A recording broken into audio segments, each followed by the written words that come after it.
When you eat food that contains carbohydrate, it's broken down in the stomach and digestive system into glucose, which is a type of sugar. We need glucose from food because that's what gives us energy. Carbohydrate-containing foods are things like starchy foods, sugary foods, milk and some dairy products, and fruit. This glucose then moves into the bloodstream, and the body detects that the blood glucose level is rising. In response to that, the pancreas, which is a little gland that sits just underneath the stomach, starts to release a hormone called insulin. And it's insulin that helps our body get the energy from the food we eat. The bloodstream then takes the glucose and the insulin to every cell in our body that needs it. To make this easier to understand, let's look at muscle cells. At the muscle cells, it's insulin that allows the glucose to get into the cells where it can be used for energy. It's a bit like insulin is a key unlocking the door to the cells so the glucose can get in. That way, the blood glucose level starts to drop. But the blood glucose level can be topped up at any point by the liver releasing extra glucose that it has stored. The blood glucose rises again, and again the pancreas produces more insulin to move with that glucose through the bloodstream to the muscle cells, open the doors and let the glucose in. The body functions best with the blood glucose at an optimum level. It doesn't like it if the blood glucose rises too high. Normally, there's a cycle within the body which balances out the glucose and the insulin level, and this is achieved by the food you eat, the pancreas, and the liver. However, in some people, the system doesn't work properly and they develop diabetes. There are two main types of diabetes, type 1 and type 2. In type 1 diabetes, the body isn't making any insulin at all. This is because of an autoimmune response whereby the body has destroyed the insulin-producing cells in the pancreas.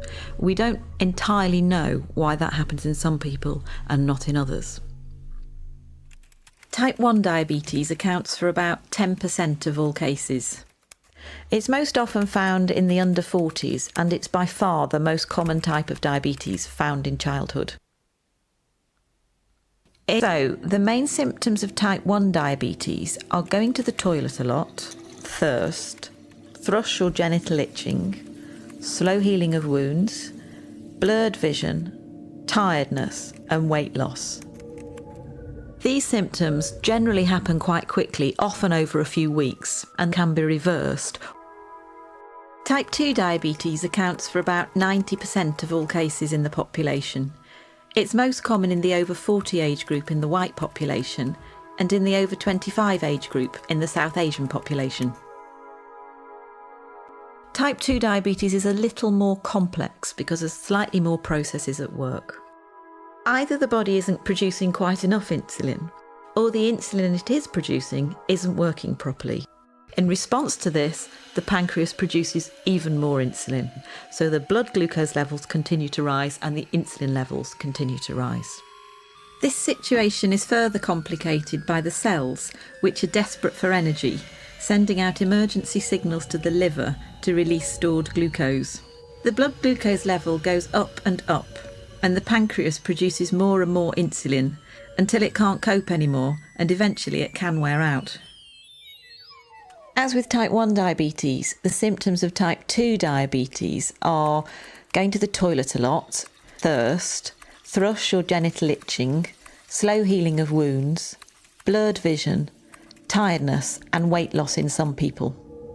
The symptoms for type 2 diabetes come along very slowly, and some people don't have any symptoms at all. So for that reason, people can live with type 2 diabetes for up to 10 years before they realise that they have it.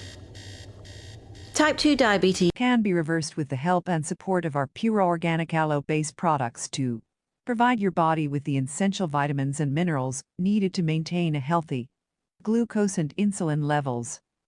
To get these products delivered to your doorstep, call or WhatsApp Isoma Uwa Emanua on 090246211133.